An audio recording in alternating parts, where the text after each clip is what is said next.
Good morning, Peeperinos. Hello. My hair is... Texas has decided to make my hair kind of wavy. I'm kind of digging it, actually. All right, so today we have decided we're not going to do the stockyards.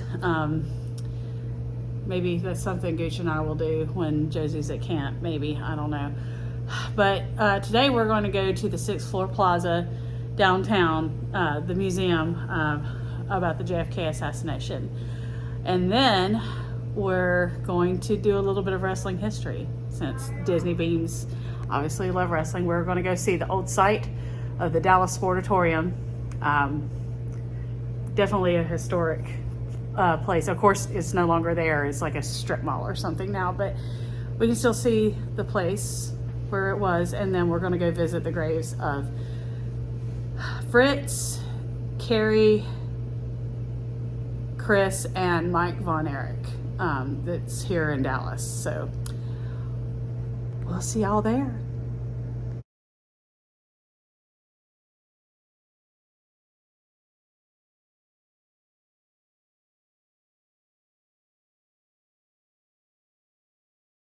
Alright, we're driving kind of through downtown Dallas. We were able to see the big buildings until this. So the first site we're going to go to is the site of the old Sportatorium, and then we're going to go see the graves of the Von Erichs, Fritz, Carrie, Mike, and Chris, and I think their youngest brother, Jack Jr. is buried there as well.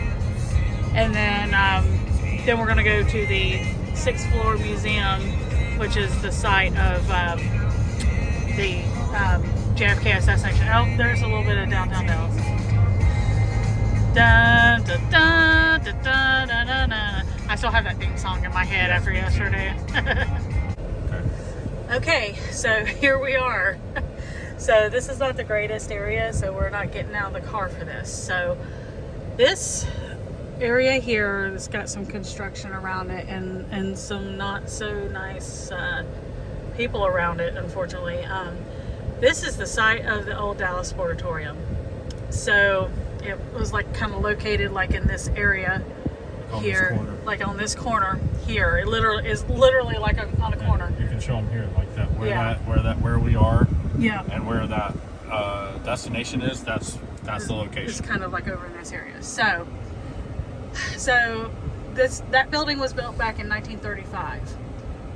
Ed McLemore owned, I think it was called Big Time Wrestling or Southeast Sports or something like that, up until his death in 1966, and it was bought by a man named Jack Atkinson, who was wrestling under the name Fritz Von Erich.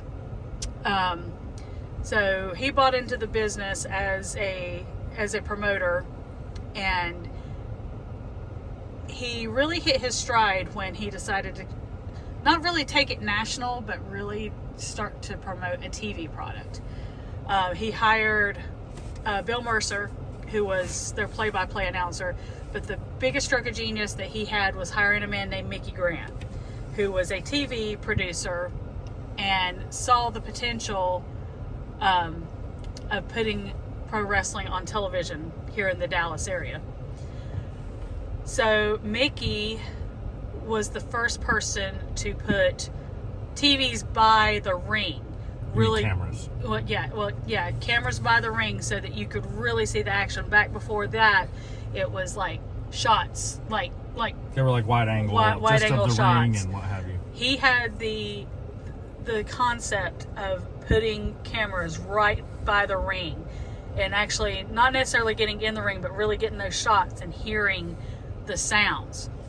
But he also came up with the idea of doing vignettes, like promos outside of the ring, and getting one of the more famous things was when David Von Erich was going against Jimmy Garvin, and Jimmy Garvin lost, and so as a result, he and Sunshine had to do like their his chores around the ranch the Von Erich Ranch, and oh God, it was the funniest thing ever.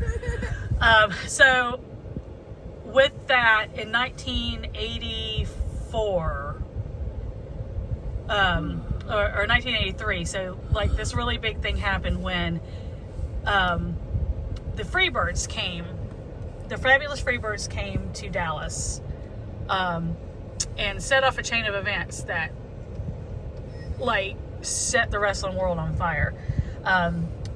Kerry Von Erich was wrestling Ric Flair in a cage match. And I'm going to get more into the Von Erich history when we get to the grave sites. But Michael Hayes knocked out Ric Flair during the match. He was the special guest referee that was chosen by the fans, and Terry Gordy was at ringside. Well, Ric Flair gave him lip. Michael knocked him out. And he kept telling Kerry to pin him. Kerry was the big time hero, didn't want to do it that way, and refused. So he, so when Michael decided to bail on the match, Kerry was like, "Hey, no, you get back here." Well, Terry Gordy took the cage door, bashed Kerry Von Erich in the head with it, and the rest is pretty much history. The rest is history. That was the biggest feud. It was in the Charlotte area. The equivalent to it was Dusty Rhodes versus Ric Flair, or the Horsemen versus that Dusty Rhodes. That set that promotion on fire. Like, they were on par. You could honestly say, like, from a fan standpoint, it was more fire than anything that was happening in the WWE or WWF at the time. And even in the Charlotte area, I mean, it was on par with that, with what was going on in Jim Crockett Promotions. It was equivalent. And like I said, I'll get more into the history of the family and in wrestling and such. But so much history happened at this site. Right in front of us. An 18-year-old Shawn Michaels made his pro wrestling debut here. Gino Hernandez, who we'll also talk about. Chris Adams, Jake the Snake Roberts, King Kong Bundy, the Dingo Warrior, then who became known as Ultimate Warrior, Texas Red, or the Undertaker, Percy Pringle, or Paul Bearer. Literally, this site saw so much history. Kabuki. I mean, I could honestly go on, but Gary Hart was one of the big ones here. Okay, so after all the Von Erich tragedies, which we'll get into at the gravesite, the promotion started going downhill, and when it did, this after a certain amount of time, the fans stopped coming because, and I'll explain it later. They finally closed this thing down. I think it was in the 90s, and it sat vacant for years before they tore it down. There's actually an excellent documentary called the I can't think of it. Maybe I'll put it in the description when I post the video. But they finally tore it down, and they obviously haven't done anything with it, but you can feel, it's weird, you can feel the history here, like the what they call the ghosts of world class championship wrestling is still present here. But so the Von Erich family ran it up until, I want to say it was 1988, when they sold it to Jerry Jarrett and his family.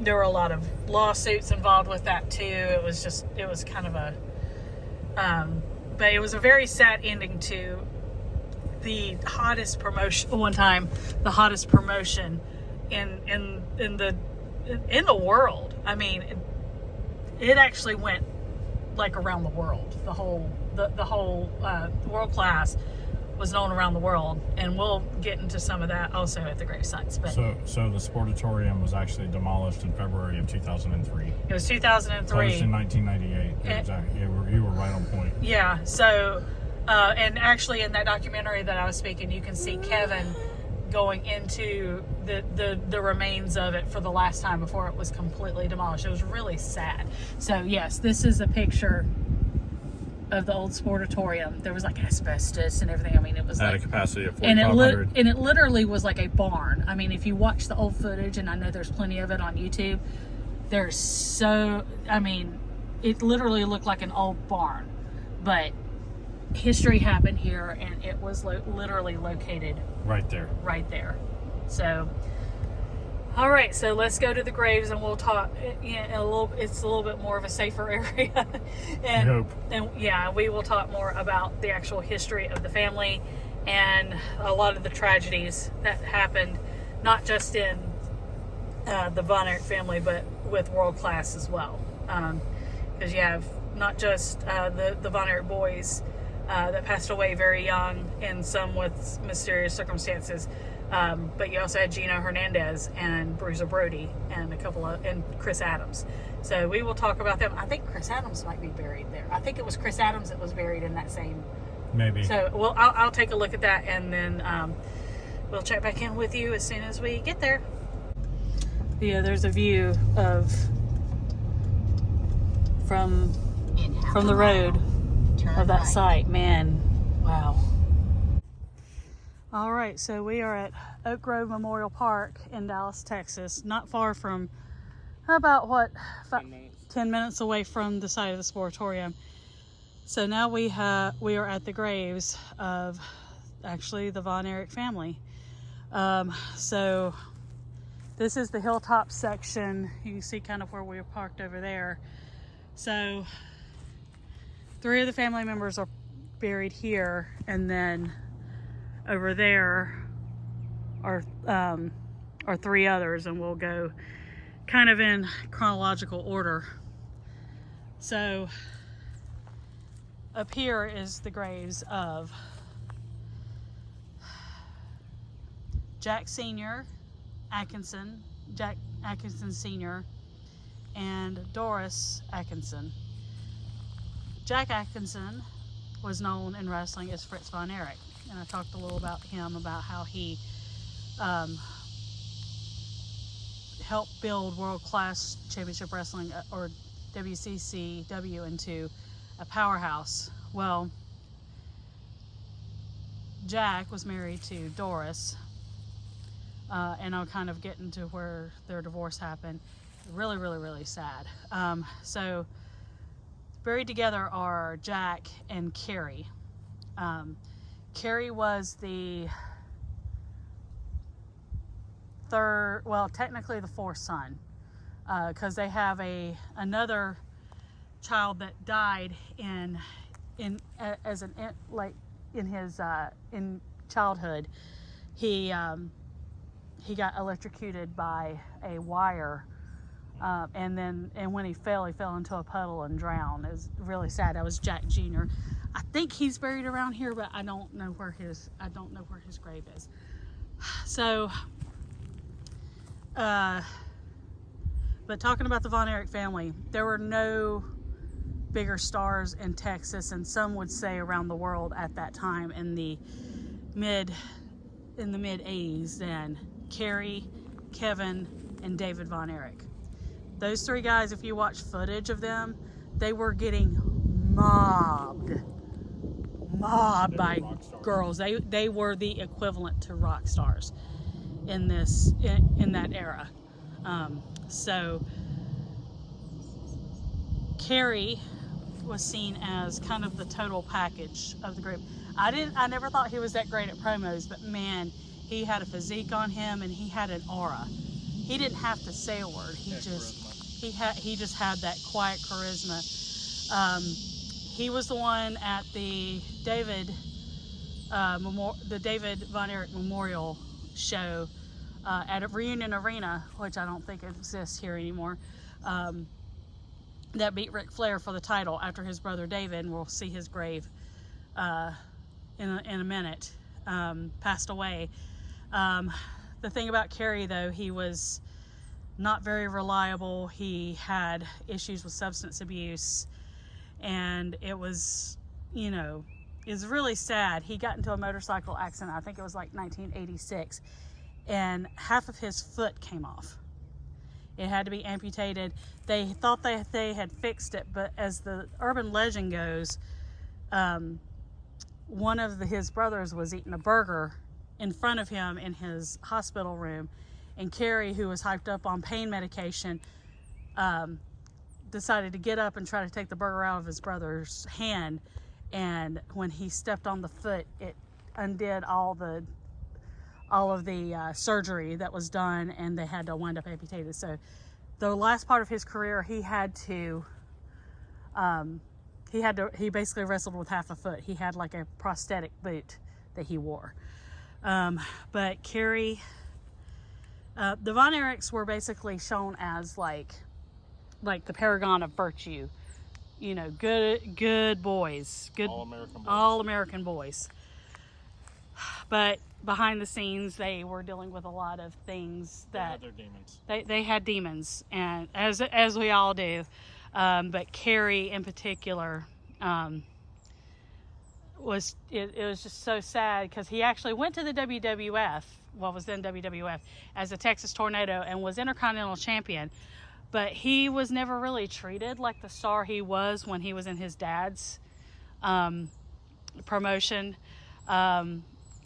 When he left WWE, he was having all kinds of problems, like he and his wife were having issues. And yeah, so he was the third brother to die. There was Jack Jr., David, and then Mike, and then Carrie, and then Chris, and we'll get to them in a moment. But Carrie shot himself in the heart. He was being brought up on drug charges. He did not want to go to jail, and on his dad's property he went and shot himself. So sad, just so tragic. Fritz eventually passed away.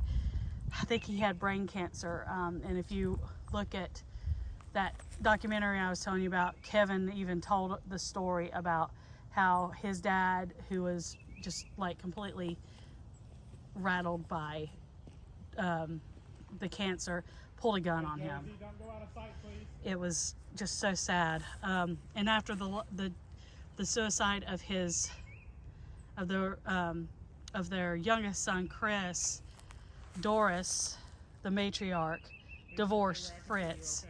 She blamed him for pushing the boys into the business, and she just couldn't take it anymore, and they split up. But you know, just like I said, just a sad situation.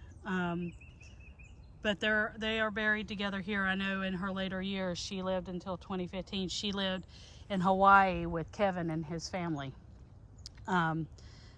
But you can see here Carrie Jean, Jack B. Sr., and Doris Juanita Smith Atkinson.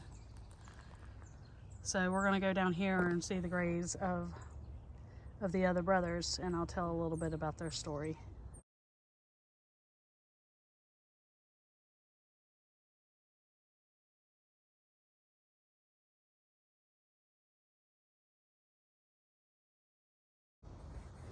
All right, so this here is the grave of David Von Erich.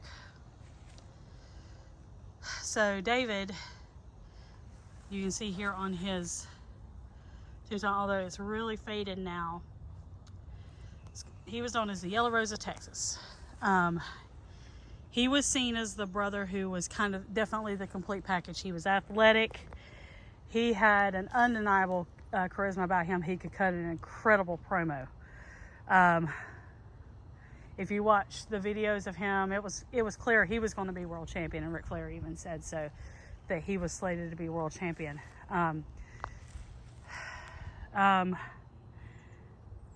But in 1984, he went on a trip to Japan, and had complained before about not feeling well. Well, they were getting ready to leave for the arena in Japan, and it turned out that, yeah, he had passed away in his hotel room, and from what it looked like, they were, it looked like he had been reaching for the phone to call for help.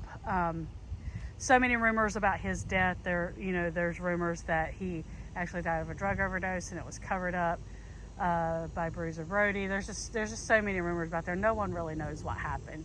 The official cause of death was enteritis, which basically his intestines exploded. And if you, like I said, go watch that documentary, it's heartbreaking.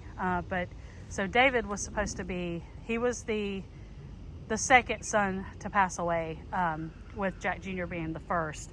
Just the first tragedy of world class as a wrestling promotion. And also over here, right next to him, so sad.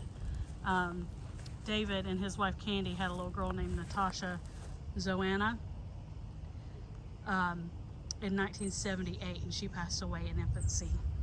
So sad. So they are buried together.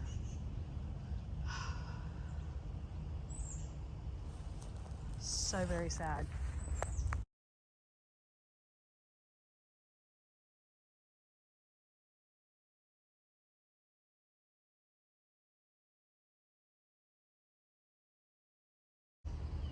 All right, so here are the graves of two of the Von Erich brothers. You have Mike here, or Michael Atkinson, and Chris Von Erich. You can see the dates, and actually I was mistaken. Carrie was the last one to die. So this is Mike. So Mike was put in a terrible situation. He had kind of gotten into wrestling, but it seemed like he was more comfortable kind of behind the scenes as a cameraman. But after the death of David, who's literally right there, he was kind of pushed into that spotlight of trying to be David, which was very unfair to him.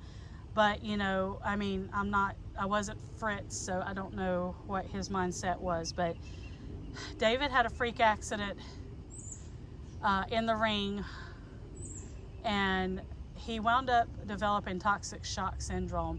And he was not expected to live, and I think his temperature got up to like 105, 106, like dangerously high. It basically fried his brain, for lack of better words, but he lived. But he was never the same after that. He came back into the ring way too soon. He got busted on drug charges as well. And he didn't want to let down his family or his fans. So once again, on the property, the Von Erich property, Mike went up with a sleeping bag and sleeping pills, and committed and took his own life.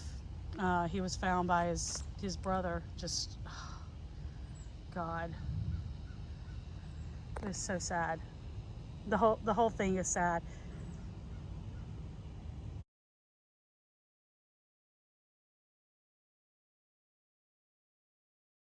So beside Mike is Chris. He was the youngest Von Erich. If you watch videos of the brothers in their heyday, you can see a very young Chris. He was like 11, 12 years old at ringside. A couple of times they were beating up the Freebirds, which was kind of funny. But Chris wanted more than anything to follow his brothers into pro wrestling. He had the heart, he had the desire. But the problem was Chris was very small in stature, and he had asthma. And the asthma medication made his bones very brittle. He took a very common bump that every wrestler takes, and he broke his arm.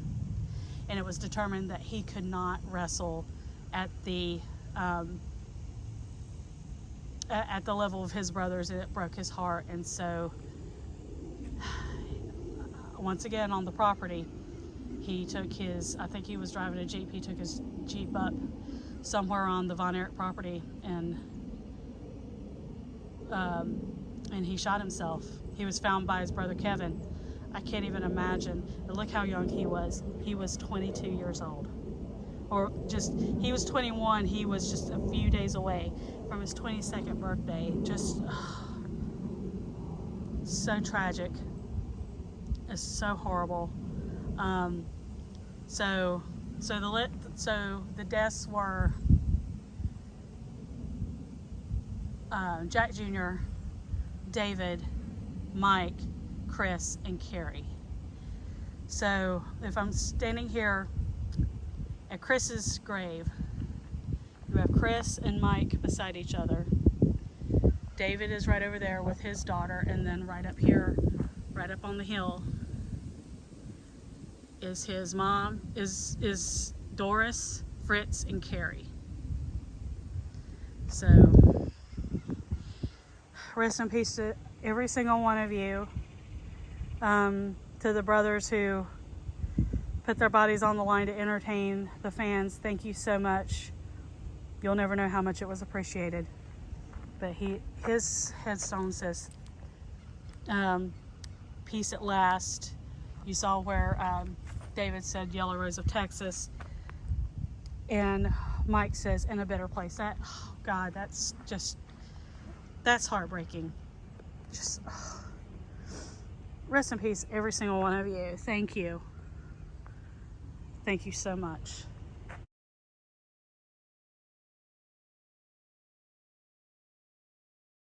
All right, so that's where we just were. We're getting ready to go to the crypt of Chris Adams. So after the deaths of the family, I mean, World Class as an organization was already over. They had sold everything to Jerry Jarrett and his group, but unfortunately that was the end of the Von Erich family as they knew it. Kevin was the only sibling that was left. He had a very hard time with this, especially after finding Chris's body after Carrie's death. Doris, like I said, blamed Fritz for everything, for pushing, she perceived he pushed those boys into wrestling, and they split up. But it's kind of not, it's nice knowing that entire family is together for the most part. You have the clumps over there with Carrie and Fritz and Doris, and then like over here you have David, Mike, Chris, and David's young daughter over there. So but yeah, that pretty much ended the family as they knew it. But David has such, Kevin has such a strong faith, and his sons are wrestling, and he talks about his family with such love and caring. He's a very remarkable man, in my opinion.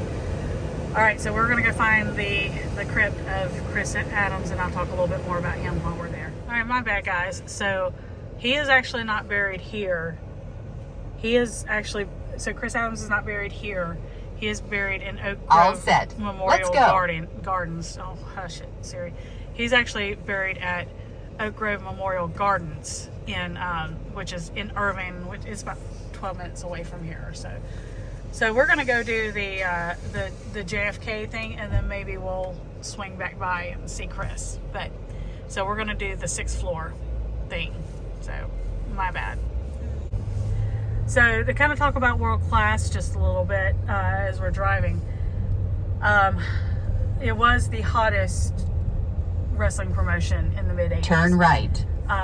Them along with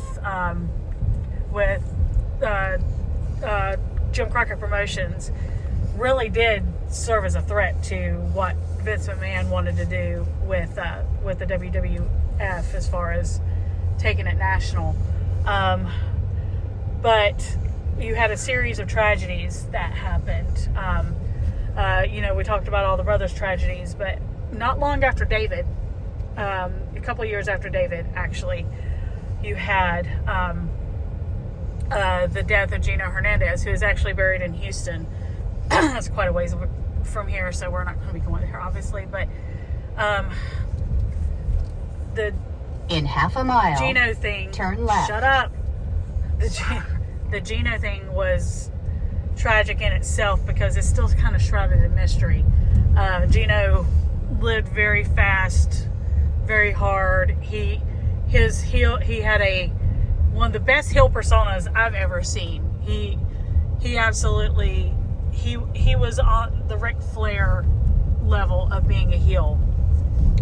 So incredible, and he had such a smooth, in-ring set. But he was known for being incredible on the mic.